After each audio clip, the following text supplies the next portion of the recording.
Morning sir. हाँ, good morning. Good morning. क्या हाल है? सर ठीक हूँ। ठीक है। चलो हाँ ठीक जी। है।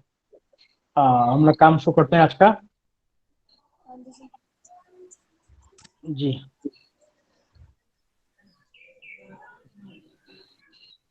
तो अब तक मैंने आप लोगों को बताया था कि अब तक हमने जो बातें चर्चा की है क्लास में, वो बातें ब्रॉडर बातें थी, वो मोटी मोटी बातें थी। और अभी आज से हम शुरू करते हैं पढ़ाई करना जो स्पेसिफिक मेथड्स ऑफ रिसर्च होते हैं। स्पेसिफिक मतलब, मेरा कहने क्या मतलब है कि जिसका हमको अपने रिसर्च में प्रयोग करना पड़ेगा, जिसको हमारा जैसा हमारा टॉपिक होगा, जैसा हमारा शोध का जो विषय होगा, उस प्रकार से उसमें हमारा वही मेथड प्रयुक्त होगा। तो ब्रॉडली तो मैंने आपको बताया था क्वालिटेटिव और क्वांटिटेटिव, और उसके बीच में दोनों का कई बार हमको मिक्सचर करना पड़ता है। तो मैंने कहा था मिक्स्ड मेथड्स हैं। लेकिन क्वालिटेटिव और क्वांटिटेटिव ये जो दोनों मेथड्स हैं, ये बहुत ब्रॉडर मेथड्स हैं, बहुत मोटे मोटे मेथड्स हैं। इसलिए इनके अंतर्गत कुछ स्पेसिफिक मेथड्स भी हैं जिनके बारे में हम आज से क्लास में चर्चा करेंगे। और जिसका जो टॉपिक जिस मेथड के अंतर्गत लगेगा कि ऐसा मेथड मेरे टॉपिक का रिसर्च का हो सकता है, तो उसके बारे में वो कुछ ऑपरेशनल जो बातें हैं, जो इसके प्रयोग करने के दौरान जो हमें संकट आ सकते हैं, समस्याएं आ सकती हैं, उनके बारे में भी आप लोग चर्चा कर सकते हैं। तो ये स्पेसिफिक टॉपिक्स, स्पेसिफिक मेथड्स कौन से हैं? हम पहले शुरुआत करते हैं जो क्वालिटेटिव मेथड्स के अंतर्गत जो चार पांच स्पेसिफिक मेथड्स ऑफ रिसर्च होते हैं, उनके बारे में हम चर्चा शुरू करते हैं पहले। तो वो मेथड्स कौन से हैं, पहले एक बार आप लोग जरा लिख लें उनको, फिर उनके बारे में एक एक करके हम चर्चा अपनी शुरू करते हैं। हमारा एक कैटेगरी है रिसर्च का जिसको हम बोलते हैं non reactive research. Non reactive, react क्या होता है हम सब जानते हैं। रिएक्ट होता है जब कोई हमको उत्तर दे, प्रत्युत्तर दे किसी चीज का। हमने कोई पूछा, किसने उसको उत्तर दिया, तो हमने कहा इसने रिएक्ट किया। इस रिएक्ट से उल्टा होता है, उसको बोलते हैं नॉन रिएक्टिव। जो हमारे प्रश्नों का, जो हमारी जिज्ञासाओं का, जो हमारी अपेक्षाओं का, जो हम चाहे जानकारी उनके बारे में, वो कुछ बोलता नहीं है। हमको ही उसमें से कुछ डिसर्न करना, हमको ही उसमें से कुछ प्राप्त करना होता है। ऐसे को हम बोलते हैं नॉन रिएक्टिव। तो जो क्वालिटेटिव मेथड्स के जो विभिन्न तरीके हैं, इनमें कुछ तरीके होते हैं रिएक्टिव, कुछ तरीके होते हैं जिसको हम बोलते हैं नॉन रिएक्टिव। तो नॉन रिएक्टिव कौन सा है? जैसे एक उसको हम बोलते हैं कंटेंट एनालिसिस मेथड। लिखिए आप लोग, नहीं तो ध्यान से हट जाएगा। Content analysis method, CONTENT, content analysis, जिसको हम कह सकते हैं अनुक्रम विश्लेषण हिंदी में बोल सकते हैं। ये आप लोग देखना क्या शब्द है इसके लिए, कंटेंट एनालिसिस। एक हमारा होता है जिसको हम बोलते हैं नॉर्मेटिव। नॉर्मेटिव। अगला मेथड हमारा होता है जिसको हम बोलते हैं हिस्टोरिकल। हिस्टोरिकल मेथड का प्रयोग करते हैं इसमें हम।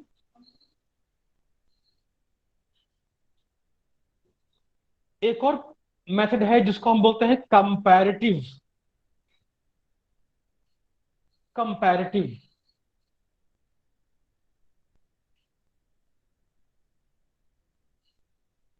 तो ये चार ये प्रकार के मेथड हैं जो एक्सक्लूसिव तौर पे, जो विशुद्ध रूप से क्वालिटेटिव रिसर्च के जो अपना जिन लोगों का विषय होता, क्रम होता है, उनके लिए इन मेथड्स का प्रयोग किया जाता है।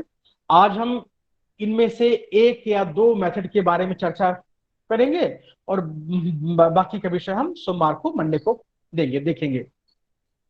तो अभी अपना जो मैं विषय आरंभ किया था मैंने कि नॉन रिएक्टिव से क्या मतलब होता है हमारा, आप सबको ये विषय समझ आ गया, नॉन रिएक्टिव। और इस प्रकार के शोध का जो प्रकल्प प्रक्रिया होती है वो किस प्रकार से होती है, उसके विषय क्या क्या हो सकते हैं, और आप लोगों ने अपना जो विषय लिया है उसमें आप इसको अप्लाई करके मुझे आपको बताना है कि नॉन रिएक्टिव से आप क्या समझे, और आपका जो शोध का विषय है उसके संबंध में, या जो आपका प्रोपोज्ड विषय आप जो देना चाहते हैं वो उसका जो यूनिवर्स है, उसके जो वेरिएबल्स हैं, उसके उसके जो चर हैं, वो रिएक्टिव है कि नॉन रिएक्टिव है, ये आपको मुझे बताना है। तो कौन कौन शुरू करेगा बताना इसके बारे में, कौन चर्चा करना शुरू करेगा कि आपका टॉपिक, आपका रिसर्च का विषय रिएक्टिव है कि नॉन रिएक्टिव है, कौन बताएगा इसके बारे में, बताइए कोई।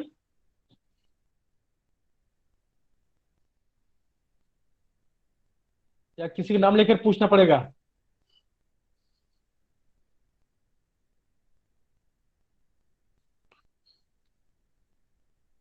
नहीं? सर, चलिए। हाँ। राजीव बोल रहा हूँ सर। हाँ राजीव जी। सर, सुचित तोमर का जो टॉपिक है वो नॉन रिएक्टिव है। अच्छा, अभी आपका टॉपिक नहीं हुआ डिसाइड आपका? सर, मेरा चौधरी चरण सिंह की आर्थिक दृष्टिकोण पे है। किस पे किस पे है, किस पर है? चौधरी चरण चरण चौधरी चरण सिंह की आर्थिक दृष्टिकोण का विश्लेषण। अच्छा, इस पर तो काफी लोगों ने काम किया है, इस पर तो टेरेंस बायर्स की एक किताब, बहुत अच्छी किताब है टेरेंस बायर्स की, इस हम्म, पे एक किताब है, इस पे जो अभी छपी है कुछ दिन पहले, क्या नाम है, नाम भूल गया मैं, उनकी दो दो खंडों में की किताब, शायद पॉल ब्रास की है या किसकी है। इस पर तो काम हुआ है, इस पर आप कोई स्पेसिफिक कोई बात लीजिए, या इसको किसी और परिप्रेक्ष्य में लीजिए, तब आपका हम्म। शोध का विषय बनेगा। केवल आर्थिक विचार का चर्चा करना मुझे लगता है पूरे शोध का विषय नहीं होगा, ये तो एक प्रकार से सर, आपको वर्तमान वर्तमान संदर्भ में वर्तमान तो वो तो चौधरी साहब तो वर्तमान उनका ही है वर्तमान राजीव जी। संदर्भ में उनकी नीतियों की प्रासंगिकता। नहीं तो वो वर्तमान समय में कहाँ उनकी नीतियां देखेंगे, भारत में देखेंगे कि संयुक्त राज्य अमेरिका में देखेंगे, नहीं तो कहाँ देखेंगे उनकी नीतियां सर, वो क्षेत्र डिसाइड कर रहे हैं। हाँ, तो इसको आपको आपको मैंने आपसे कल इतनी लंबी चौड़ी चर्चा की थी कि हमको जी अपना विषय बहुत स्पेसिफिक करना चाहिए, ऐसे जी मोटा नहीं बोलना चाहिए कि चौधरी चरण सिंह की आर्थिक नीतियों का विश्लेषण। ऐसे तो उनकी उनको क्या है, उनकी एक दो किताबें हैं इस विषय पर, लेके उसको आप टिप दीजिए, बस विश्लेषण हो गया उसका। नहीं तो शोध कहाँ सर। से हुआ इसमें? तो लेकिन अच्छा कहा आपने कि सुचित तोमर का जो टॉपिक है वो वास्तव में नॉन रिएक्टिव शोध का प्रकार है, ये कैसे है? सुचि, सुचि क्लास में है क्या? Yes sir. कैसे है आपका टॉपिक, आपके टॉपिक के बारे में बताओ, राजीव जी बता रहे हैं, आपको बताना चाहिए था, आपका टॉपिक नॉन रिएक्टिव कैसे है? सर, नेशनलिज्म पे जो जो भी रिएक्शंस हैं उसके बारे में नहीं बात करनी है, मुझे खुद ही कंक्लूड करना है कि अम, नहीं नहीं नहीं, ये तो आपने एकदम उल्टी बात कह दी आपने। Okay sir. आपको तो उनको तो आपको डिस्कस ही करना है, नहीं तो अगर आप उनको डिस्कस नहीं करेंगी तो दत्तोपंत जी का फिर तो भैया हो जाएगा, जो हाल मैंने इनके बारे में बताया राजीव जी के, कि भाई अगर चौधरी साहब के आर्थिक विचारों को का हम कोई दूसरा चर नहीं लेंगे, वो चाहे उनका क्रियान्वयन हो या उनका वो वर्तमान नीतियों से तुलनात्मक अध्ययन हो, या उनका हो कि उनकी नीतियां थी और वो जब खुद सत्ता में थे तो उन्होंने अपनी ही नीतियों को कहाँ तक लागू किया, इस पर चर्चा हो सकती है। या हो सकती है कि उनकी जो पार्टी है, उनकी पार्टी क्या वर्तमान समय में उन नीतियों में कुछ सुधार, कुछ बदलाव करना, ये तो बहुत सारे विषय हैं उसमें। या भारत में कृषि की जो दुर्दशा है उसके बारे में बहुत बड़ा उनका एक ब्लूप्रिंट था चौधरी साहब का, कि इस प्रकार से कृषि होगी तो भारत में किसानों का ज्यादा कल्याण होगा, तो कोई ना कोई चर हमको लेना पड़ेगा। इसी प्रकार से आपका आपका ऐसा थोड़ी है कि आप केवल दत्तोपंत ठेंगड़ी जी की किताबों को पढ़ के और लिख लें, ऐसे नहीं होता है। आपको तो उसमें निश्चित रूप से जो अ, अ, राष्ट्रीयता के अलग अलग प्रकार हैं, अलग अलग उसके जो सिद्धांत हैं, अलग अलग उनके जो थियरीज हैं, लोगों ने बात कही है, और उसके आधार पे जो राष्ट्रीयता के अलग अलग विचार आए हैं, उनको आप सापेक्ष अध्ययन करना है, और उनके विचारों के बारे में आपको बताना कि कैसे जो दत्तोपंत जी का विचार है, वो विचार भारत में जो प्रचलित हैं या जो स्थापित हैं राष्ट्रवाद के, राष्ट्रीयता के जो विचार, उनसे कैसे अलग है। ये कल मैंने इसके बारे में मैंने कल चर्चा की थी कि एक एम एन रॉय का भी विचार है राष्ट्रीयता के बारे में। राष्ट्रीयता के बारे में एक संत परंपरा है जिसमें स्वामी विवेकानंद, दयानंद सरस्वती, औरबिंदो हैं, इन सब के भी हैं विचार। एक विचार नेहरू का भी है, नेहरू के विचार के आधार पर ही भारतीय राष्ट्रवाद का जो अभी तक स्वरूप सामने है। तो इन सब के मध्य में कैसे दत्तोपंत जी का विचार अलग है, इसका चर्चा करनी है। ठीक है ना, हमको ध्यान रखना चाहिए, इसीलिए मैंने आपको बताया। अब हम इसी प्रकार की बातों का हमारा जो लेक्चर रहेगा रहेगा कि हमको अपने विषयों को लेकर किस प्रकार से शोध को आगे बढ़ाना है। तो अभी आपके विषय से ही आरंभ किया हमने कि नॉन रिएक्टिव का, इसका मतलब अभी आपको इसका अर्थ समझ नहीं आया कि सर मुझे रिएक्टिव और आपसे नॉन पूछना है रिएक्टिव। सर। मैं अनीता बोल रहे हैं हाँ सर, मुझे कुछ पूछना है आपसे। हाँ हाँ, बताओ। सर मैंने सर कल टॉपिक होगा, एक टॉपिक मैंने लिखा था, तो मैं आपसे हाँ हाँ। पूछना चाहती हूँ कि सर आप देख लीजिए, आपके हिसाब से ये ज्यादा है, बड़ा है, छोटा है? Sir, India ASEAN economic relation in an era of globalisation and challenges facing India, a study of some global challenges that is impacting the Indian economy. हाँ हाँ। देखिए, ऐसा है कि इकोनॉमिक रिलेशन खाली आप बात नहीं कर सकती हैं। अपना नहीं नहीं, वही डिपार्टमेंट तो ना तो मैं इकोनॉमिक्स पूछ रही हूँ का सर। डिपार्टमेंट है। हाँ हाँ, वही, जी इसलिए इसलिए आपको मैं आपको बता रहा हूँ जी जी कि इसमें इसमें हमें क्या ध्यान करना है। मैंने आपको जो शोध के मैंने प्रकार आपको मैंने बताए थे, तो एक जी मैंने जी आपसे कहा था कि एक होता है जिसको हम बोलते हैं डिसिप्लिनरी बोलते हैं, जी जी विषय अनुसार होता है, विषय का। जैसे पॉलिटिकल साइंस का अगर है, तो कोई विषय अगर पॉलिटिकल साइंस का है तो ठीक है, वो विषय है, उसमें कोई दिक्कत ही नहीं है। जी जी दूसरा होता है जिसको हम कह सकते हैं इंटरडिसिप्लिनरी, जो दो जी विषयों को जोड़कर जिसको हम वो बोलते हैं अंतर अनुशासनिक या जी जी अंतर विषयक शोध होता है। एक होता है मल्टी डिसिप्लिनरी होता है, जी बहु विषयक शोध होता है। और एक होता है जिसको हम बोलते हैं ट्रांस डिसिप्लिनरी, जो किसी विषय की मर्यादा को पार करके किया जाता है, तो वैसा भी होता है। लेकिन इसमें महत्वपूर्ण बात क्या है?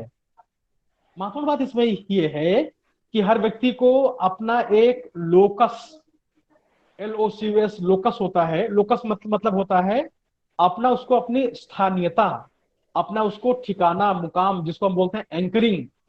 एक उसको पैर जमाने का तो जगह मिलना चाहिए ना। और वो जगह जी क्या जी होती है?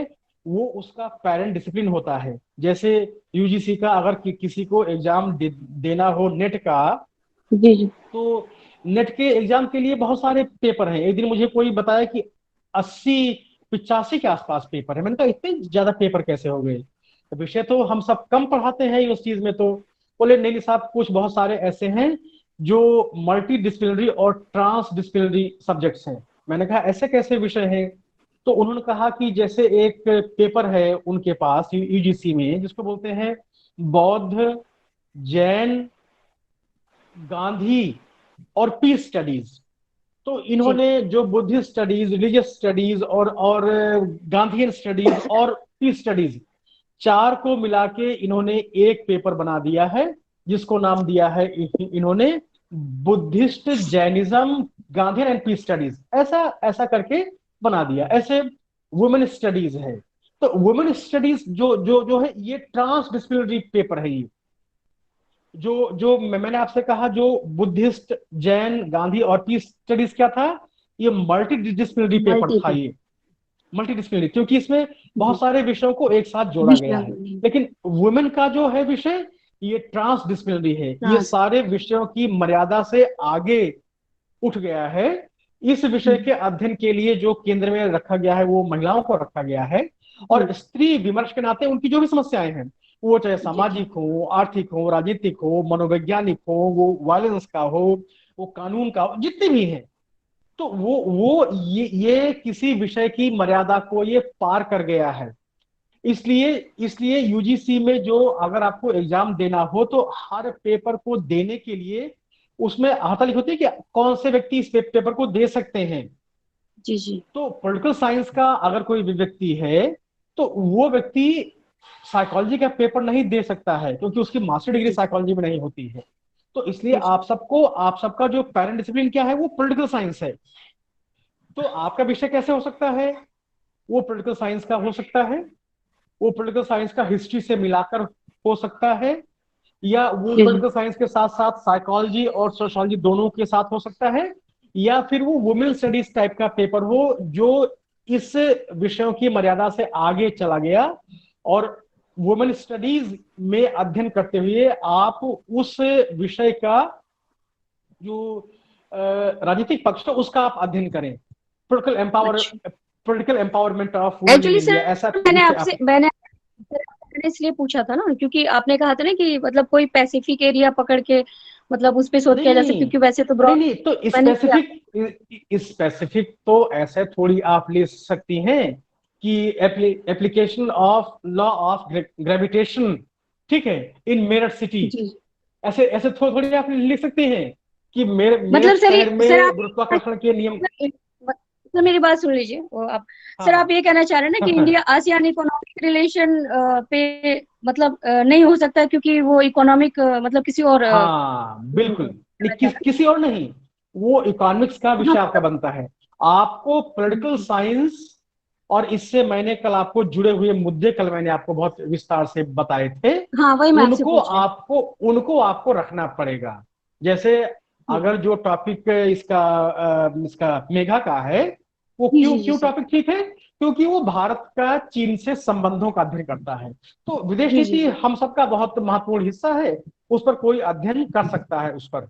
लेकिन जी जी अगर कोई चाहे कि मैं आर्थिक की बात करूं, तो विशुद्ध जी रूप से आर्थिक विषयों का अध्ययन मैंने कहा था वो नहीं हो सकता है। इसलिए वही मैं पूछ रही इसका पॉलिटिकल इकोनॉमी हो सकता है, पॉलिटिकल सोशियोलॉजी हो सकता है, पॉलिटिकल हिस्ट्री हो जियो कुछ भी हो सकता है। पॉलिटिकल जियो की बात पॉलिटिक्स इसमें जियो पॉलिटिक्स हो सकता है, बिल्कुल बिल्कुल जियो पॉलिटिक्स हो सकता है। लेकिन जी जी पॉलिटिकल या इससे जुड़े हुए मुद्दों को जरूर आना ही चाहिए। अगर ये मुद्दे नहीं आएंगे तो उस विषय पर हम अध्ययन नहीं कर सकते हैं। और मैंने आपको बताया था कि पॉलिटिकल साइंस बहुत व्यापक एक विषय है, इसमें अंतरराष्ट्रीय संगठन, अंतरराष्ट्रीय राजनीति, विदेश नीति, बहुत सारी चीजें हैं। आप लोग वैसा देखिए उसमें। तो हम बात पर थे सुचित तोमर के टॉपिक पे। मैं फिर से आप लोगों से पूछता हूँ, रिएक्टिव और नॉन रिएक्टिव का अंतर आप लोग मुझे बताइए, जिसको पता हो। सुचि को अभी नहीं पता कि ये क्या होता है, ये किसको कौन बताएगा? कौन बताएगा?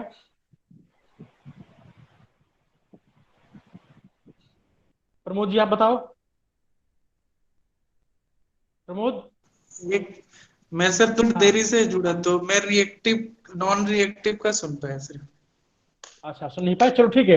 एक बार आपको फिर से मैं बताता हूँ, मुझे लगता है कि आप सबको कोई भी क्लियर नहीं हो पाया। उस समय आप लोग नए नए जुड़ ही रहे थे। आप लोग जब भी शोध शुरू सर करते हैं। हाँ राजीव बोल रहा हूँ। जी Raju ji. Sir reactive non reactive science से जुड़ा शब्द है।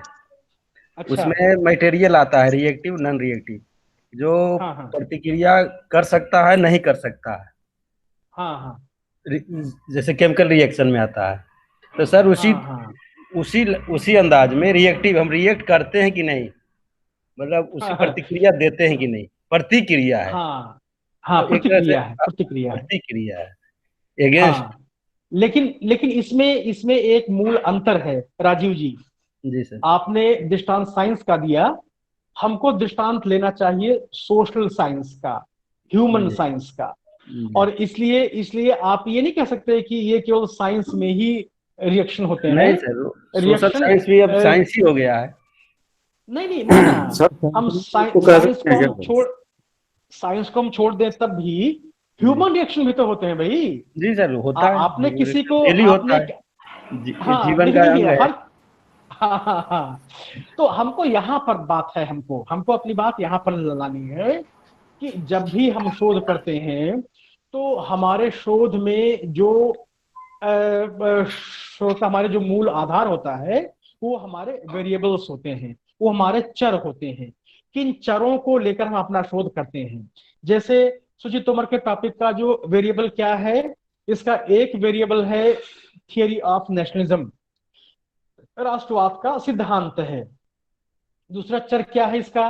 वो दत्तोपंत ठेंगड़ी जी के विचार हैं। तो इन दोनों चरों को लेकर इनका पूरा अध्ययन आगे बढ़ेगा। अब इसमें हमको ध्यान करने की बात है कि क्या इनके इस अध्ययन में किसी भी प्रकार से कोई रिएक्शन कहीं से आ सकता है क्या? जैसे हम सिद्धांत का, अगर हम राष्ट्रीयता के सिद्धांत का अध्ययन करें तो वो चाहे सिद्धांत वैश्विक हो या भारत के विशेष संदर्भ में हम सिद्धांत की बात करें, वैश्विक की बात कर सकते हैं तो बहुत सारे थीरिस्ट हुए हैं नेशनलिज्म के, एंथनी गिडेंस हैं, एंडरसन है, हब्सबॉट, बहुत सारे सिद्धांतकार हैं राष्ट्रीयता के, राष्ट्रवाद के। उसका हम अध्ययन कर सकते हैं। भारत के बारे में मैंने बताया आपको, और दत्तोपंत ठेंगड़ी जी के बारे में करना है आपको। तो इसमें हमको मूल प्रश्न क्या है? हमने पहले अपना तय किया वेरिएबल। हमारे वेरिएबल क्या है? तो वेरिएबल हमारे हैं कि किस प्रकार से हमको राष्ट्रवाद के सिद्धांत को अपने समक्ष रखना है। दोनों प्रकार के जो सामान्य सिद्धांत हैं और दत्तोपंत ठेंगड़ी जी का विचार है।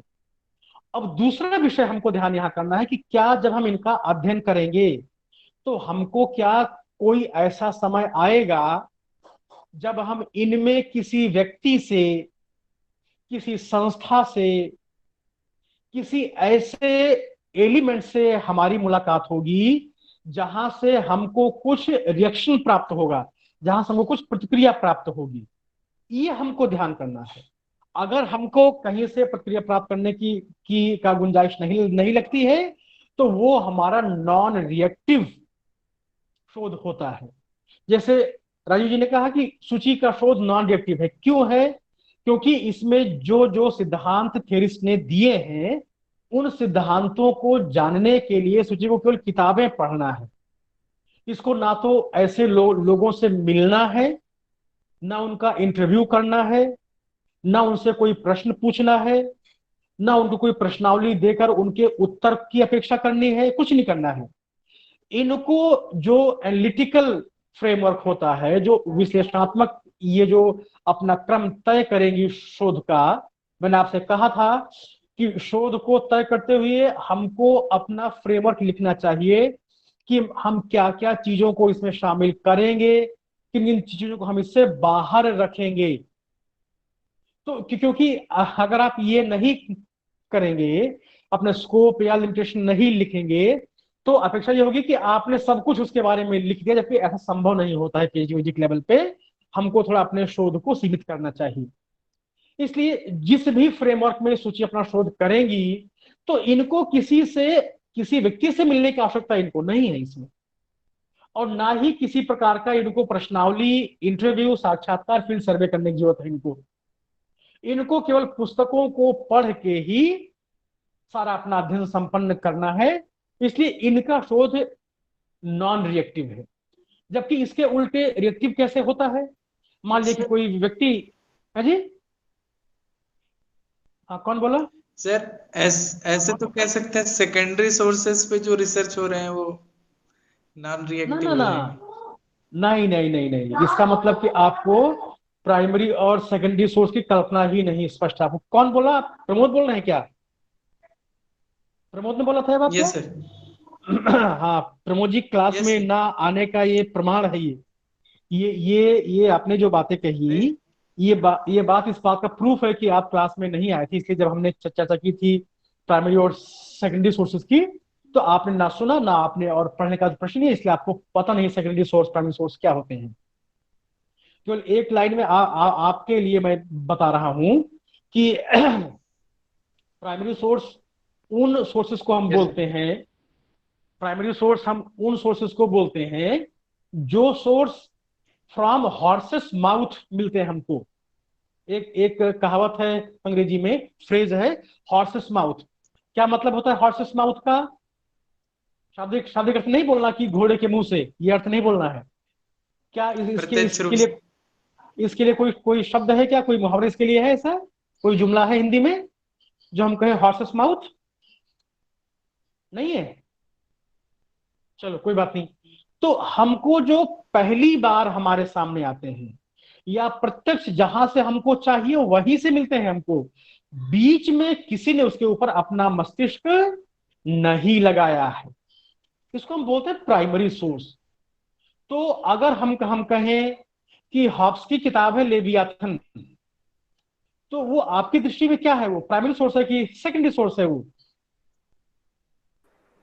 प्रमोद वो जी सर बताइए। सर वो प्राइमरी सोर्स है, सर नेहा बोल रही हूँ। अच्छा, प्राइमरी सोर्स है, क्यों प्राइमरी सोर्स है वो?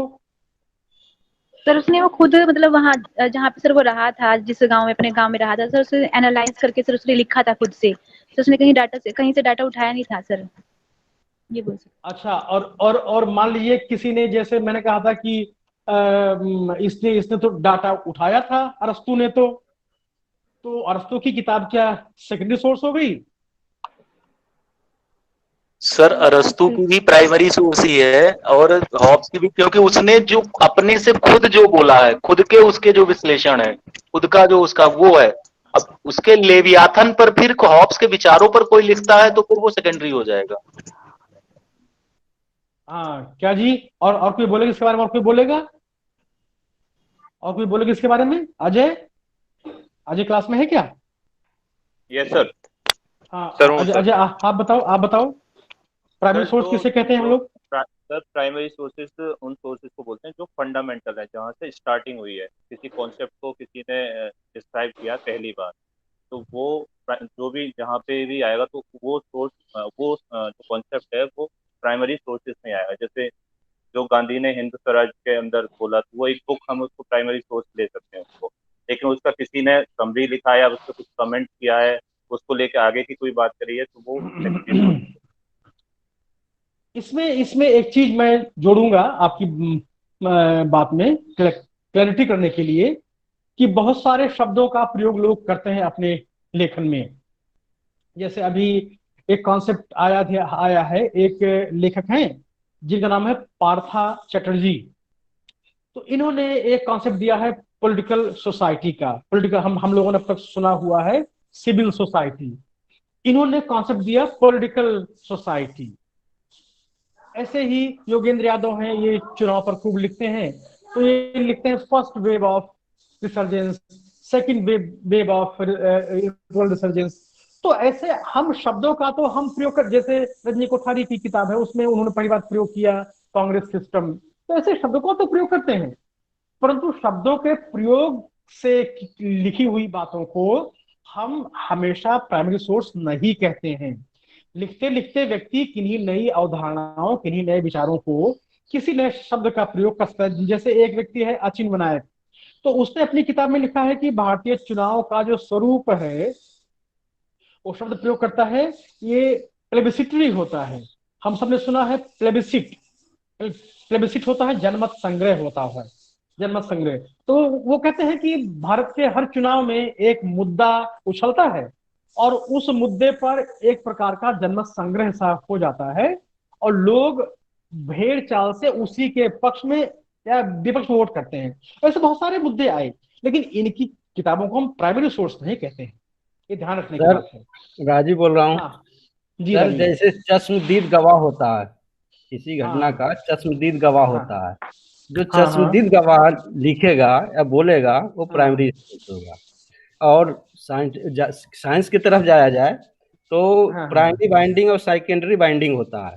तो प्राइमरी अच्छा बाइंडिंग जो होता है वो सोर्सेस से सीधा जुड़ा हुआ होता है और प्राइमरी अच्छा बाइंडिंग से सेकेंडरी बाइंडिंग जुड़ा हुआ होता है। तो जस्ट उसी सेंस में है यहाँ पे कि जो अच्छा सोर्सेज से सीधा जुड़ा हुआ है वो प्राइमरी रिसोर्सेज हाँ और जो उससे जुड़ा वो सेकेंडरी रिसोर्सेज। हाँ हाँ, लेकिन यहाँ मूल बात है कि प्राइमरी हम मानेंगे किसे राजीव जी? जो सोर्सेज से किसको सब मानेंगे सीधा हम जुड़ा फिर? हुआ है, जैसे सच है किस? चश्मदीद गवाह है सर, नहीं चश्मदीद नहीं, तो गवाह घटना चश्मदीद से घटना से गवर्नमेंट सीधा एजेंसी जुड़ा हुआ है, उन्होंने प्रत्यक्ष देखा है। और उसने उसको लिखा है। अच्छा, नहीं कई बार और सर ऐसा वही ऐसा नहीं। उसी से सुनकर यदि कोई दूसरा लिखे उसी घटना को तो सेकेंडरी हो जाएगा। नहीं नहीं राजीव जी, जैसे आपने नाम सुना होगा जॉन रॉल्स का। नाम जी सुना है क्या जॉन रॉल्स का आपने? जी सर। इनकी किताब है अ थियरी ऑफ जस्टिस, ठीक है ना। ये जी ये तो ये तो प्योरली फिलोसॉफिकल राइटिंग है ये, जी ठीक है ना। जी ये सर। दार्शनिक रूप से लिखी गई किताब है, तो इसमें देखा सुना कोई ऐसी बात है ही नहीं। तो इसमें चश्मदीद और गैर चश्मदीद का प्रश्न कहाँ से आता है इसमें? सर एक एग्जांपल दिया मैंने कि प्राइमरी हाँ हाँ, रिसोर्सेज कैसे बनता है, सेकेंडरी रिसोर्सेज कैसे बनता है। जी जी। नहीं तब भी ठीक है आप लोगों ने। मैं थोड़ा इसको क्लियर करके आगे बढ़ पड़ते हैं, नहीं तो हमारा टाइम नहीं निकलता जाएगा। तो इसमें मैंने आपको दो प्रकार के प्राइमरी सोर्स मैंने आपको बताए थे। अगर तो हमको फील्ड का डेटा चाहिए, तो हर वो डेटा जो जहां से जनरेट होना चाहिए वहीं से जनरेट होके जब पहली बार आता है उसको हम बोलते हैं प्राइमरी सोर्स बोलते हैं उसको हम। तो ऐसे डेटा के प्राइमरी सोर्स कौन कौन से होते हैं? जैसे हम लोग जब भी अपना फील्ड सर्वे करके डेटा जनरेट करते हैं, जैसे आजकल दिल्ली में, बॉम्बे में, जहां जहां कोरोना फैला हुआ है वहां पर एक सीरो सर्वे हो रहा है। सीरो मतलब होता है सीरोलॉजिकल सर्वे हो रहा है, ये जानकारी करने के लिए कि कोरोना कितना फैला, कहां कहां फैला, और जिनके अंदर फैला उनके अंदर वो किस हद तक मृत्यु का कारण बना। तो ये प्राइमरी डेटा जो लिया जा रहा है, ऐसे नेशनल हेल्थ सर्वे होता है, सेंसस का सर्वे जो जनगणना का सर्वे होता है, इसी प्रकार से कर्मचारियों के ऊपर बहुत सारा सर्वे होता है। तो ये जो जो डेटा पहली बार सामने आता है, वो मैंने आपसे कहा कि वो आपके द्वारा फील्ड वर्क करने के द्वारा भी आ सकता है। जैसे मान लिया कि एक CSDS है दिल्ली में, centre for study of developing societies बोलते हैं उसको। अगर वो चुनाव का अध्ययन करता है तो अपने लोगों को जमीन में भेजता है, वो भेजता है मैदान में, और वो वहां से फिर लोगों से पूछ के आपने किसको वोट दिया, किस जाति को वोट दिया, किस धर्म को वोट दिया, किस क्षेत्र को वोट दिया, पार्टी को, तो अपना एक डाटा लेकर आता है वो और वो कहता है कि इस चुनाव में इस प्रकार का वोटिंग पैटर्न था। तो इसीलिए कुछ जो जो संस्थान जिस काम के जिस प्रकार के डेटा को जनरेट करने के लिए बनाए गए हैं, जैसे सेंसस कमीशन ऑफ इंडिया है, भारत के सेंसस कमिश्नर जो हैं, जनसंख्या आयुक्त, उनका काम है जनगणना करना। तो जनगणना करके वो जो डेटा देते हैं वो प्राइमरी डेटा है, इसलिए जनगणना का प्रत्येक डेटा जो होता है वो प्राइमरी सोर्स होता है। इसी प्रकार से रिजर्व बैंक ऑफ इंडिया जो है वो देश की अपना जो मौद्रिक नीति से संबंधित और विकास की दर से संबंधित जो भी आंकड़े हैं वो इकट्ठा करके देता है, इसलिए उसके डेटा को भी हम प्राइमरी मानते हैं।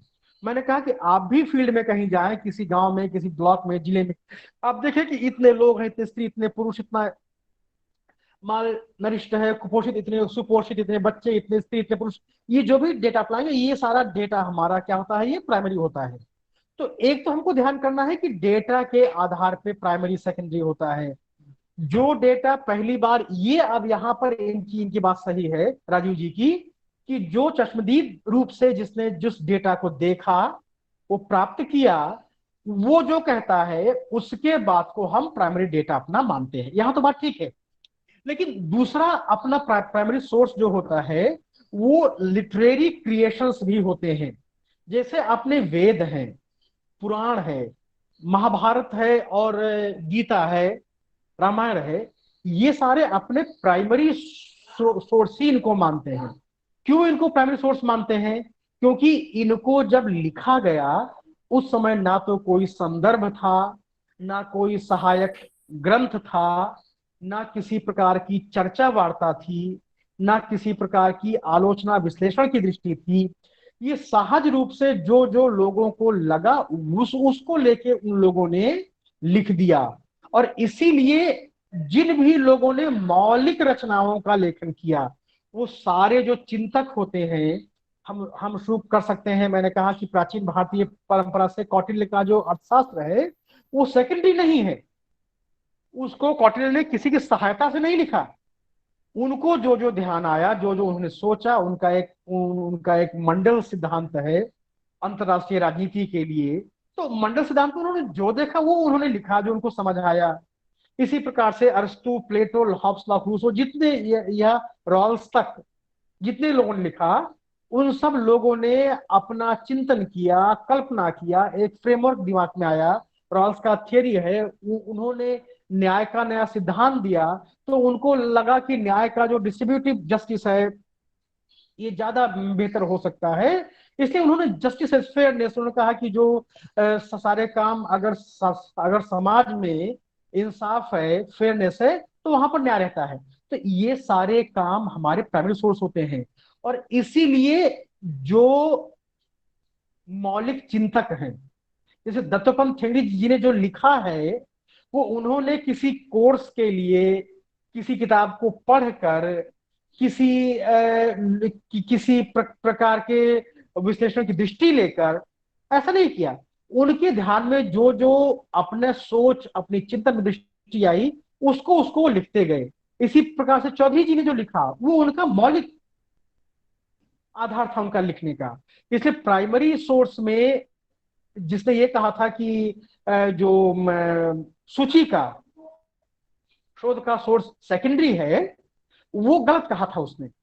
इनका सेकेंडरी सोर्स कितना होगा? इनका सेकेंडरी सोर्स उतना होगा जब ये औरों के सिद्धांतों का विश्लेषण करने के लिए उनकी किताबें पढ़ेंगी और उनकी किताबों के ऊपर की गई टीका टिप्पणियों को पढ़ेंगी, तब इनका सेकेंडरी सोर्स होगा ये। लेकिन दत्तोपंत जी का अगर ये लेख पढ़ के, उनकी किताबें पढ़ के, उनके विचार पढ़ के अगर ये लिखती हैं, तो इनका लेख पूरी तरह से वो प्राथमिक स्रोत के आधार पे आधारित लेख होता है।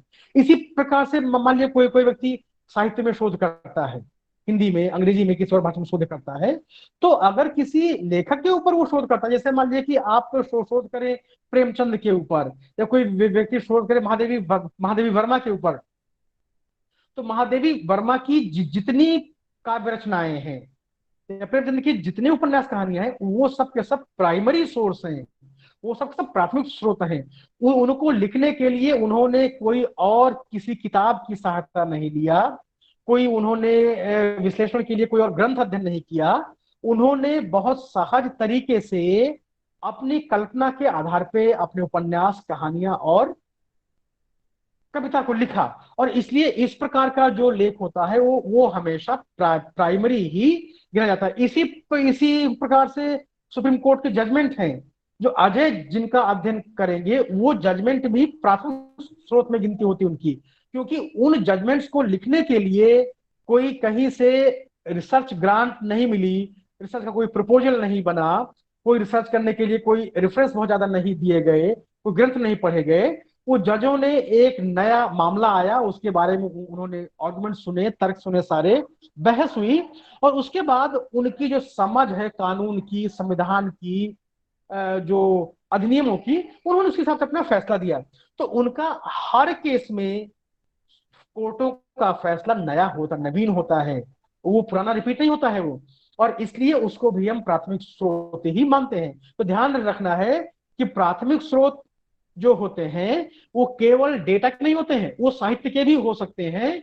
बस खाली वो साहित्य जो है वो प्राथमिक स्रोत जहां से उसका उद्भव होता है वो वहीं से आए। जहां एक सीढ़ी आगे पहुंच गया, जैसे मान लीजिए कि मैंने कहा कि अगर ये कह रही हैं, ये किसने कहा, ये राजीव कह रहे हैं कि चौधरी चरण सिंह जी के आर्थिक विचारों पर अध्ययन करना चाहते हैं। तो मैंने इनसे कहा कि चौधरी चरण सिंह जी पर तो कई लोगों ने किताब लिखा है और उनके आर्थिक चिंतन पर ही किताब लिखा है, तो और लोगों ने जो लिख दिया वो सेकेंडरी सोर्स हो गया। क्यों सेकेंडरी सोर्स हो गया? क्योंकि उन्होंने चौधरी साहब की किताब को पढ़ा, समझा, अपनी दृष्टि लगाई, उन्होंने आर्थिक चिंतन की विभिन्न प्रक्रियाओं को आत्मसात किया और उसके हिसाब से लिखा कि इनका चिंतन जो है, आर्थिक चिंतन, वो कपोल कल्पित है, यूटोपियन है, वो व्यवहारिक है, अव्यवहारिक है, किसी पक्ष विशेष के लिए लिखा गया है, उसमें किसी कुछ अर्थव्यवस्था के क्षेत्रों को नजरअंदाज किया। ये सारे विषय उसमें लिखे उन्होंने उसमें, अब अगर आप टेरेंस बायर्स की किताब का अध्ययन करेंगे या पॉल ब्रास की किताब का अध्ययन करेंगे या और जिसने लिखा उसकी किताब का अध्ययन करेंगे तो वो आपका सेकेंडरी सोर्स माना जाएगा। लेकिन अगर आप चौधरी साहब की किताब को पढ़कर अध्ययन करेंगे तो आपका सोर्स हमेशा वो प्राइमरी ही रहेगा। ये सबको स्पष्टता होनी चाहिए। तो अभी मैं आपको सबको ये बात सबको समझ आ गई? प्रमोद जी बात समझ आ गई सब आपको? यस सर, बढ़िया से आगे सर। बाकी कोई है जो उसको समझ में आया हो? सर मैं नेहा बोल रही हूँ। हाँ नेहा समझ आ गया सर आपको? सर ये तो समझ में आ गया सर, जो रिएक्टिव और नॉन रिएक्टिव था सर वो दोबारा से बता नहीं दीजिए सर। नहीं नहीं, हाँ वो तो मैं उसी पर आ रहा हूँ मैं। पहले बताओ कि प्राइमरी सेकेंडरी समझ आ गया क्या? यस सर, सर ये मुझे पहले से ही पता था सर, आपने पढ़ाया था सर क्लास में पहले। अच्छा चलो अब इसका एक टेस्ट लेते हैं इसका। ठीक है? Yes sir. हाँ अब आप ये बताओ नेहा जी, भारत का संविधान है जी सर। ये प्राइमरी सोर्स है कि सेकेंडरी सोर्स है ये? सर ये सेकेंडरी है सर। अरे बाप रे, जिसका सर डर जैसे था बेदर्दी वही बात हो सर गई। जैसे सर हमने कुछ सर जो आर्टिकल्स हैं हमारे सर हमने किसी और कॉन्स्टिट्यूशन से लिए हैं सर, ये भी तो आता है हाँ सर लेकिन इसमें। हमने हूबहू नहीं लिया, हमने सर हमने चेंज किया है सर। विचार हाँ लिया। जी, हाँ जी सर चेंज। हाँ संविधान, ये तो आपने देखो, इसलिए मैं कहता ना कि समझ की परख जरूर क्लास में टेस्ट करना चाहिए, और मैंने सर आपका मुझे था तो फिर आपका रह जाता। नहीं सर, जैसे आपने ठीक सर है। पहले बताया था कि जो हमारी सर जो गवर्नमेंट रिपोर्ट होती हैं, जो बीआर एक्ट्स होते हैं सर वो हाँ प्राइमरी आता है लेकिन सर जो कॉन्स्टिट्यूशन है सर उसमें थोड़े से आर्टिकल सर हमने किसी और संविधान, किसी और देश के नहीं नहीं संविधान से नहीं उठाए नहीं हैं। नहीं नहीं, ऐसा ना भी है? ना ना ना, आर्टिकल्स नहीं उठाए हमने। देखो शब्दों का प्रयोग सही करो, आप पढ़ी लिखी है ना। ये सर हमने सर कुछ सॉरी सर, विचारों को विचार हमने, उठाए हैं। जैसे मान लीजिए कि हमने संघीय व्यवस्था अमेरिका से ली, हमने थोड़ी जी कि सर, वहां के संविधान का हमने नकल मान ली, हमने विचार लिया हमने वहां विचार का। दिए। अगर मान लीजिए कि हमने आयरलैंड के संविधान से आज के रीति सिद्धांत को हमने लिए, थोड़ी कि हमने वहां से कॉपी कर लिया, हमने विचार लिया, विचार हमने दिए। विचार लिया हमने। और वो विचार तो, और ऐसा ऐसा होता है ना नेहा जी, कि जब कोई विचार सार्वभौम हो जाता है, क्लासिकल हो जाता है, तो किसी एक की थाती नहीं रह जाता, फिर सबके लिए हो जाता है वो। इसलिए वो डायरेक्टिव प्रिंसिपल्स की बात जो है वो पूरे पूरे दुनिया में वो खुला खेल हो गया है, कोई भी ले सकता है। हम खाली ये मानते हैं कि इसका उद्भव इन बातों का वो आयरिश संविधान में है। ठीक है। इसी प्रकार से मान लिया अगर कोई बात करें लोकतंत्र की, हम क्या बोलते हैं, हम लोग ये पढ़ते हैं कि लोकतंत्र जो है वो पश्चिम की अवधारणा, लेकिन ऐसा नहीं है। जी सर। लोकतंत्र तो भारत में भी था, और भारत में गणराज्यों की व्यवस्था में बहुत सारे लोकतांत्रिक बातें थी। तो इस प्रकार की जो बातें होती हैं उनको हम हमेशा प्राइमरी ही मानते हैं। तो संविधान को भी हमको प्राइमरी मानना चाहिए। कैसे मानना ओके चाहिए? क्या है संविधान? सर, प्राइमरी प्राइमरी सोर्सेज होता से है। प्राइमरी। ठीक है ना? इसी प्रकार से मान लिया कोई एक्ट पास किया, लोकसभा राज्यसभा किसी विधानसभा ने, वो क्या होता है? प्राइमरी होता है सर। एक्ट है जी। हाँ प्राइमरी सर। सारे एक्ट होते हैं वो भी प्राइमरी ही प्राइमरी होते होता हैं। अब बताओ कि संयुक्त राष्ट्र संघ का चार्टर है, क्या है। यस है? Sir. UN charter charter sir. बोलते हैं। वो जी सर। चार्टर क्या चीज है आप नहीं बताओ, कोई कोई और बताएगा? इसमें दिनेश है क्या क्लास में आज? दिनेश है क्या? दिनेश? सर नहीं है, नहीं है सर। अच्छा नहीं है। और सर वो और लेट ये आए थे सर, 10 बजे के आसपास सर। तो अच्छा आपने सर मना किया हुआ है 9:35 के बाद से। अच्छा किया। और रोहित है क्लास में? हाँ जी रोहित सर, है? रोहित है सर। वीडियो नहीं चल रहा पर रोहित का सर। रोहित रोहित जी आपने वीडियो ऑन करो, वीडियो क्यों बंद किया? सर यार थोड़ी सिग्नल की प्रॉब्लम है, अच्छा इसलिए वीडियो ऑफ रखा है। चलो, तो इस बात को आपको भानु जी को बता देनी चाहिए। ठीक है? ठीक है सर। प्राइवेट मैसेज करके कि भाई साहब थोड़ा वीडियो यहाँ दिक्कत हो रही है, सिग्नल नहीं, इसलिए आप ये बताओ यूएन चार्टर आपने सुना है क्या? नाम सुना है यूएन जी चार्टर? जी सर। क्या चीज है ये? सर नियम, क्या चीज है ये? इसमें यूएनओ के नियम है सर। अच्छा यूएनओ का नियम है। तो ये ऐसे नहीं कहना यूएनओ क्यों कहना, ये कहना है कि ये यूएनओ का संविधान है। ये जी क्या है सर, यूएनओ का? संविधान, कॉन्स्टिट्यूशन। संविधान। जी हाँ संविधान है। तो ये क्या चीज है? ये प्राइमरी है कि सेकेंडरी सोर्स है ये? चार्टर सर ये क्या चीज है? सर ये प्राइमरी में ही आएगा, क्योंकि कैसे आएगा, कैसे आएगा? ये पूरे विश्व को चलाने की व्यवस्था दी गई है सर। विश्व को चलाने के लिए तो और बहुत सारी व्यवस्थाएं हैं, वो सारी सारी सारी सारी प्राइमरी में आएंगी। प्राइमरी आने का आधार क्या विश्व को चलाने की व्यवस्था हो सकता है क्या? नहीं सर, प्राइमरी का आधार क्या होता है? इसमें सर विचारों का एक समावेश है सर। नहीं, अब मेरा प्रश्न सुनो पहले। किसी चीज को प्राइमरी कहने का आधार क्या होता है, ये बताओ। सर आपने लिखवाया कि जैसे विचार, ऐसे स्रोत जहाँ से आने चाहिए और वो वहीं से आते हैं। हाँ, ये तो जहां से आने चाहिए वहीं से आया। तो यूएन चार्टर कहाँ से आता? यूएन से आता, वहीं से आया। अब जी अगर सर। आप कोई किताब लिखो यूएन चार्टर पे बच्चों के लिए पढ़ने के लिए, तो जी आपकी किताब जो है वो सेकेंडरी हो जाएगी। क्यों सेकेंडरी हो जाएगी? क्योंकि आपने यूएन चार्टर में जो जो प्रावधान है कि यूएन चार्टर बनेगा, इसके ये अंग होंगे, इन अंगों के ये कार्य होंगे, इन इन अंगों में इस प्रकार के ऑब्जेक्टिव्स को लेकर ये सारे अंग काम करें, ये जो बातों को आप लेकर काम करेंगे, तो आपकी किताब तो सेकेंडरी हो जाएगी। लेकिन जो यूएन चार्टर को सैन फ्रांसिस्को में स्वीकार किया गया, वो क्या रहेगा? वो हमेशा प्राइमरी ही रहेगा। तो इसलिए इसलिए जो भारत का संविधान है वो प्राइमरी है।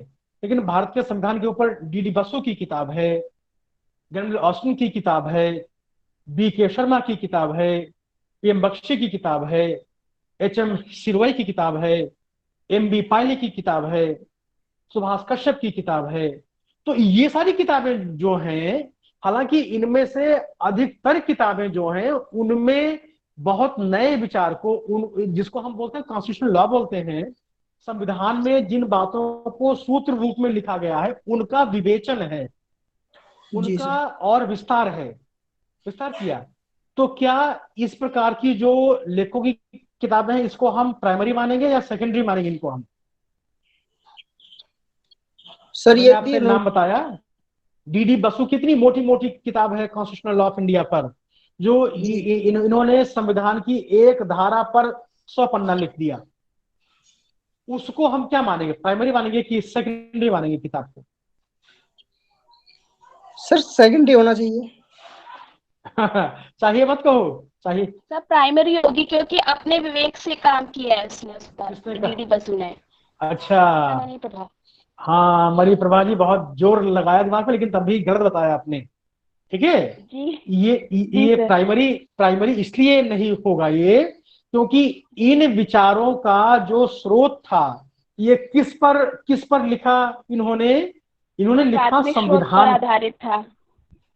हाँ, नहीं, इनका काम तो प्राथमिक स्रोत पे था आधारित, जी लेकिन इनका जो विवेचन था, जैसे कॉन्स्टिट्यूशनल लॉ का जो आपने कोई किताब पढ़ी है क्या? किसने कोई किताब सर पढ़ी है डीडी क्या बसु कॉन्स्टिट्यूशन? की पढ़ी थी। नहीं, डीडी बसु की दो तरह की किताबें हैं। भारतीय एक संविधान। किताब, हाँ, एक किताब भारतीय संविधान, वो तो बहुत सरल बहुत सहज किताब है वो तो। इसमें डीडी बसु का जो जो ज्यादा इंपॉर्टेंट काम है वो भारत की संवैधानिक विधि के विश्लेषण पर है। जैसे मान लीजिए कि पहला आर्टिकल, भारत का पहला आर्टिकल है, ठीक है, India that is Bharat shell consist of इतना राज्य इतने केंद्र शासित प्रदेश, ये लिखा गया है। अब इस बात को डीडी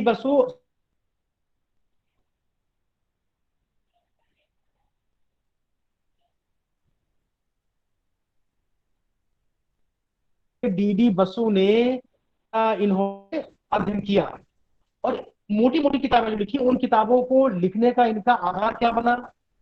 वो इनका अपना विवेक तो बना ही बना, सुप्रीम कोर्ट के जजमेंट्स आए उसको इन्होंने आधार लिया, उन कानूनों के बारे में जो विदेशी या देशी लेखकों लिखा उसको इन्होंने आधार लिया। हम सब जानते हैं कि सारे जितने चिंतक हैं उन्होंने विभिन्न प्रकार के विचार दिए, जैसे रूल ऑफ लॉ का विचार है, इसको डाइसी ने दिया, सेपरेशन ऑफ पावर का विचार है, इसको मॉन्टेस्क्यू ने दिया। तो इन सब के विचारों को लेकर, कोर्टों के फैसलों को लेकर, अपना विवेक लगाकर, संविधान में कई बातों को लिखकर जो डीडी बसु ने 100 पन्ना लिखा वो सेकेंडरी सोर्स हो जाता है। प्राइमरी सोर्स तो संविधान ही रहेगा।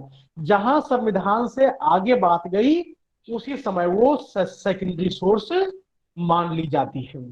ठीक है, तो खैर कोई बात नहीं, सबको थोड़ा समझ आ गया होगा। और क्लैरिटी, अब आपके हाथ में कोई चीज आए, कोई सोर्स आए और उसको आप फिर पूछो, अपना दिमाग लगाओ कि ये सेकेंडरी होगा या प्राइमरी होगा, तब और ना समझा तो मुझसे पूछो भाई सर ये क्या होगा इसका। अभी हमारे पास समय कम हो रहा है इसलिए हम थोड़ा उसकी बात कर लें आज, रिलेटिव और नॉन रिलेटिव की। समझ नहीं आया था इनको, नेहा को। तो मैंने कहा था कि सबसे पहला हमारा वेरिएबल क्या है, और मैंने एक तरफ आपको दृष्टांत दिया कि जो टॉपिक सूची का है इसके वेरिएबल्स राष्ट्रवाद का सिद्धांत और दत्तोपंत ठिंगरी के विचार, ये 2 वेरिएबल हैं।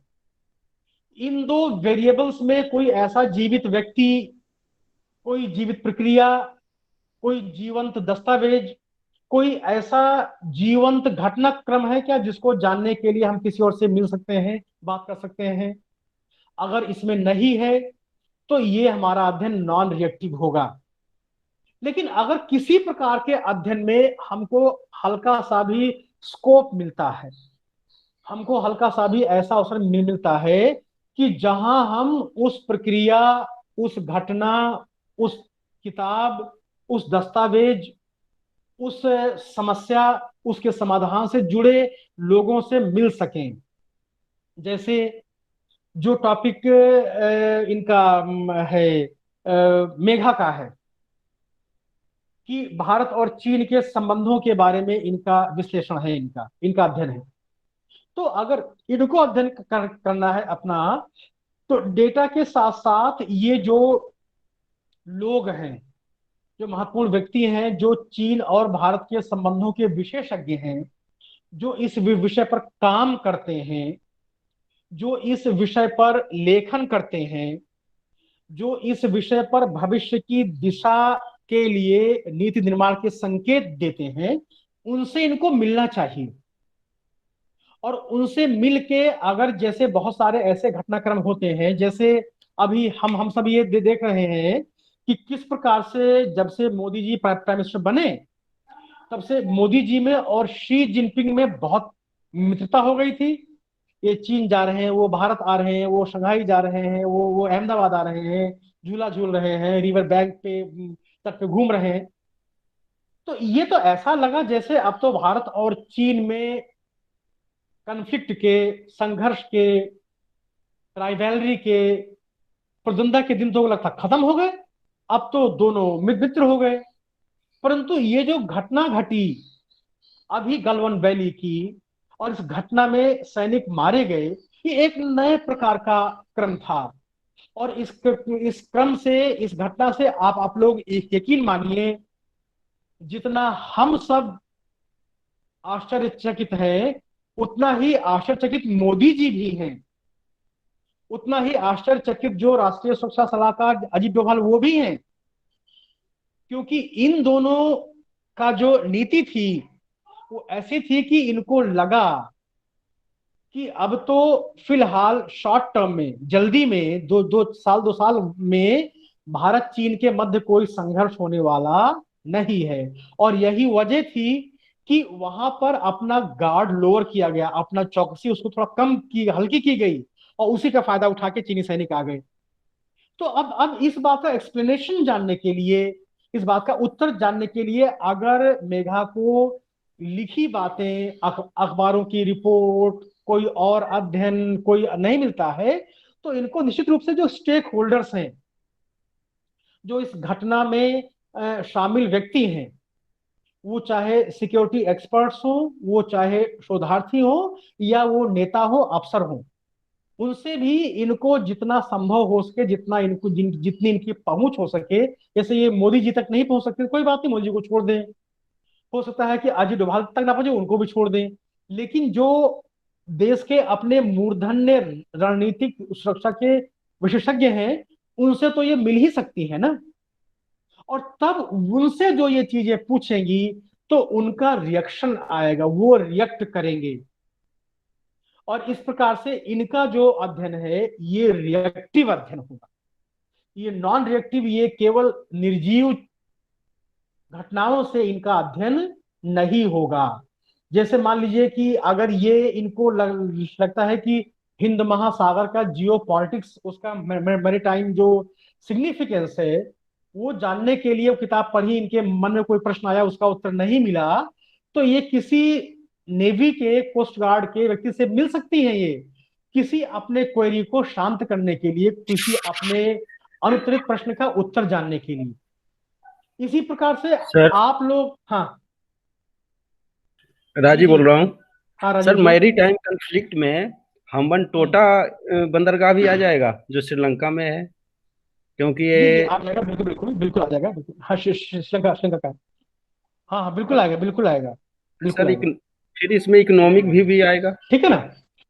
हाँ वो तो देखिए, कुछ बातें तो शामिल ही है ना। मैंने कहा था कि हम जो अध्ययन करते हैं, कोई भी अध्ययन एकांगी तो हो ही नहीं सकता है।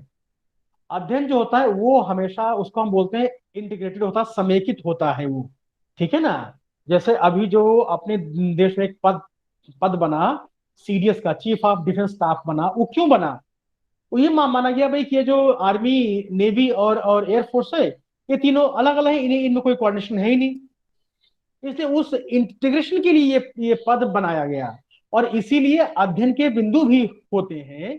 कोई भी अध्ययन जो होता है उसमें बहुत अधिक, जिसको हम बोलते हैं एक्सट्रीम यूनिडायमेंशनैलिटी, एक पक्षीयता, ये संभव नहीं है, ये संभव नहीं है। लेकिन इसमें महत्व की बात क्या है कि हमको उस बिंदु पर बल देना है जो बिंदु, जैसे हम्बनटोटा जो पोर्ट है, उसका आर्थिक महत्व चीन के लिए नहीं है, उसका चीन के लिए सामरिक महत्व है उसका। जैसे नेपाल है, पाकिस्तान है, ये सब चीन के ऊपर वास्तव में बर्डन है, ये सब बोझ है चीन के ऊपर। ये इनके ऊपर चीन केवल पैसा खर्च ही करता है, यहां से टका नहीं मिलता उसको। लेकिन इनका चूंकि सामरिक महत्व है, इनका खासकर भारत को घेरने के लिए, इन देश अगर ये देश चीन के साथ ना हो तो चीन भारत से पिछड़ जाएगा, ये इसकी स्थिति थोड़ा सा डाउन हो जाएगी। इसलिए इनके ऊपर अकूत पैसा बहा कर, खर्च करके चीन इनको अपनी मित्रता के जाल में फंसा के रखता है। इसलिए राजीव जी, सारे जो हमारे जितने कारक हैं, जितने हमारे चर हैं, वो सभी चर जो है बहुपक्षीय होते हैं। परंतु हमको जो चाहिए, हमको उसको ध्यान करना है। हमको जो पक्ष चाहिए, हमको उस पक्ष पे हमको फोकस करना है, ना कि हम हर पक्ष का हम लेकर हम अध्ययन करें। जैसे मैं आपसे, अगर मान लो कि आप में से किसी को अध्ययन करना हो आपदा प्रबंधन पर, डिजास्टर मैनेजमेंट पे, तो उसमें अगर आपने अर्थक्वेक की बात करनी है, तो अर्थक्वेक का उसका एक बहुत बड़ा पक्ष जो है वो कॉज का है, होने कारण का है, और कारण जानने का लेकिन हमारा उसको मतलब नहीं है। उसको जानने के लिए अर्थक्वेक इंजीनियरिंग नाम का एक पूरा डिपार्टमेंट खुला हुआ है रुड़की में और बहुत सारी जगहों पर, जो भूगर्भ प्रक्रियाओं का अध्ययन करके बोलते हैं कि भूकंप क्यों आते हैं। हमारा काम कहाँ शुरू होगा? हम सब आदमी हैं पॉलिटिकल साइंस के, पॉलिसी मेकिंग के। हमारा काम शुरू होता है कि आ गया, उसके बाद क्या करना है। तो वो आ गया, उस आने के बाद किस प्रकार से हम जान का, माल का नुकसान कम करें, रिकंस्ट्रक्शन ठीक से हो जाए, ऐसा हो कि दोबारा ना गिरे। हम देखें भाई जापान वगैरह में तो खूब अर्थ, वहां क्यों नहीं गिरे। तो हमारा काम अर्थक्वेक का अगर हम अध्ययन करें डिजास्टर मैनेजमेंट के नाते, तो इसका जो वैज्ञानिक पक्ष है वो हमारे बस की बात भी नहीं है और वो हमारे कंसर्न की बात भी नहीं है। जैसे अभी अभी आपने 2 दृष्टांत दिए और दोनों में आपने साइंस की बात कही, तो साइंस की बात को हमको यहाँ पर लाने की बहुत ज्यादा आवश्यकता नहीं है। हमको दृष्टांत भी अगर देना तो हमको दृष्टांत देना चाहिए सामाजिक जीवन के क्षेत्र से, मानव जीवन के क्षेत्र से, ना कि फिजिक्स और केमिस्ट्री के क्षेत्र से कि ये केमिकल रिएक्शन है, ये फिजिकल रिएक्शन है। ठीक है जी राजीव जी। तो इस प्रकार से, हाँ, इस प्रकार से एक जो मोटा मोटा हमारा सिद्धांत है, आधार है, कसौटी है रिएक्टिव और नॉन रिएक्टिव को जानने की, कि जहां पर हमारे पास किसी भी अवधारणा को समझने में, विस्तार देने में, समस्या को सुलझाने में हमारा लोगों से वास्ता पड़ सकता है, लोगों से हम मिल सकते हैं, वो हमारा रिसर्च रिएक्टिव होगा। और जहां पर इसकी या तो आवश्यकता नहीं है या इसकी संभावना नहीं है, वो रिसर्च हमारा नॉन रिएक्टिव होता है। और इसमें इसलिए रिएक्टिव और नॉन रिएक्टिव को बहुत वाटर टाइट, बहुत ज्यादा इसको नहीं खींचते हैं। इसमें कुछ स्तर तक ओवरलैपिंग, कुछ इसमें ऐसा भी अवसर आता है जब दोनों का हम कर भी और नहीं भी कर सकते हैं। जैसे मैंने आपसे कहा कि जो टॉपिक है इनका मेघा का, उसमें इनको चाहिए करें, ये कुछ लोगों का इंटरव्यू करें भारत और चीन के संघर्षों को और ज्यादा जानकारी करने के लिए, लेकिन ये नहीं भी कर सकती है। इनका मान लो कुछ हो जाए, ना कर पाए समय, तो लिख दे भाई कि मैं नहीं कर पाई और केवल किताब पढ़ के मैंने ये शोध किया है, ये भी कर सकती है। जैसे मैंने कहा कि जो किसी दो देशों के अगर व्यापार का संबंध का कोई अध्ययन करता है कोई अर्थशास्त्र का व्यक्ति, तो अपना शोध वो आंकड़ों के आधार पर भी कर सकता है, डेटा बहुत सारा है उपलब्ध इसका, लेकिन वो ये भी देख सकता है कि वो कौन से कारण है कि भारत को चीन से चीजों का आयात करना ज्यादा सस्ता पड़ता है, या दुकानदार क्यों इच्छुक होते हैं उसकी चीजों को बेचने के लिए, या लोग क्यों इच्छुक होते हैं उसकी चीजों को खरीदने के लिए। अब इन चीजों के बारे में एक तो उसको कहीं पर अध्ययन, कहीं पर लिखा हुआ किताब पढ़ सकता है वो, और दूसरा वो व्यक्ति चाहे तो खुद भी जमीन में जाके, क्षेत्र में जाके वो अध्ययन कर सकता, पूछ सकता है दुकानदारों से, खरीदारों से, और जो और भी जो लोग हैं कि भाई क्या बात है कि चीन का सामान इतना क्यों आकर्षक पूरी दुनिया के लिए रहता है कि पूरे दुनिया के व्यापार पे चीन का दबदबा लगातार स्थापित होता जा रहा है। तो इस प्रकार से हमको ध्यान करना है कि हम हमारे टॉपिक में जो हम विषय लेंगे इसमें रिएक्टिव और नॉन रिएक्टिव रिसर्च का, जैसे भानु का टॉपिक है, तो भानु का टॉपिक क्या है? Ideological foundations of Narendra Modi government and Pandit Deendayal Upadhyay. अब इसको पंडित दीनदयाल उपाध्याय के विचारों का अध्ययन करके और मोदी सरकार में उसका कितना क्रियान्वयन हो रहा है इसको देखना है, तो ये देख भी सकता है कि बहुत सारे दीनदयाल जी के ऐसे विचार हैं जो नहीं लागू हो रहे हैं। तो क्यों नहीं लागू हो रहे हैं, तो इसके बारे में जानकारी करने के लिए ये कुछ लोगों के इंटरव्यू भी ले सकते हैं भानु जी। कुछ पूछ सकते हैं भाई कि आप इस, जैसे मान लो कि जो कॉमर्स मिनिस्टर है, जो वाणिज्य का और उद्योग का मंत्री है, दीनदयाल जी का और पूरे जो उस चिंतन प्रक्रिया का जो जोर है वो रहता है भाई कि देश में लघु मध्यम कुटीर और मझोले उद्योगों को बढ़ावा दिया जाए, स्वदेशी को बढ़ावा दिया जाए। लेकिन मोदी जी कोरोना के बाद इस विषय पर आए, आत्मनिर्भरता पर और जो वोकल फॉर लोकल पर। उससे पहले का पूरा जो क्रम था भारत का, वो बड़े बड़े ट्रेड पैक्ट करने का, इंपोर्ट का और ये सबका था। तो इस प्रकार से जिन प्रश्नों के उत्तर हमको साहित्य में नहीं मिलते हैं, हमको जमीन पे डेटा में नहीं मिल रहे हैं, उनके लिए हमको अपना जो यूनिवर्स है, अपना जो शोध का क्षेत्र है, उसमें हमको कुछ ऐसे स्टेक होल्डर्स को भी शामिल करना चाहिए। और जहां हमने ऐसे लोगों को शामिल किया, वहीं पर हमारा रिसर्च रिएक्टिव हो जाता है, उसमें प्रतिक्रिया हमको मिलने लगती है, और इसलिए नॉन रिएक्टिवनेस का अंश कम होके वो रिएक्टिव की तरफ बढ़ने लगता है। और अगर ऐसा है तो उसको शोध करने का हमारा क्रम बदल जाता है, जो मैं बाद में पढ़ाऊंगा। और अगर नॉन रिएक्टिव है तो उसका क्रम दूसरा होता है, ये भी मैं कल आपको बताऊंगा। तो ये ध्यान करने की बात है आप लोगों को, जो भी अपना अपना विषय तय करें शोध का, कि हमारे विषय में रिएक्टिवनेस का और नॉन रिएक्टिवनेस के का जो वेरिएबल्स हैं उनमें कितना इनका महत्व है, किस प्रकार से ये हमारे शोध की प्रविधि में समाहित किए जा सकते हैं, ये हमको जरूर ध्यान करना चाहिए। ऐसा ध्यान कर लेंगे तो हमारे शोध में और स्पष्टता आएगी और हमारा काम आसान हो जाएगा। आज के लिए मेरी बात पूरी होती है। किसी को अगर कुछ कहना है, पूछना है, जानना है तो वो अपनी बात कह सकता है। बताइए, कोई प्रश्न है किसी के मन में, या कोई बात समझ ना आई हो?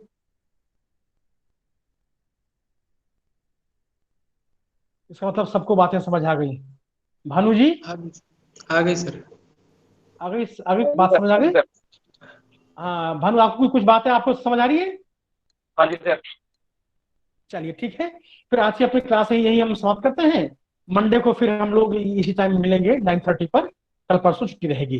ठीक है, थैंक यू सो मच, सबको नमस्कार। नमस्ते सर।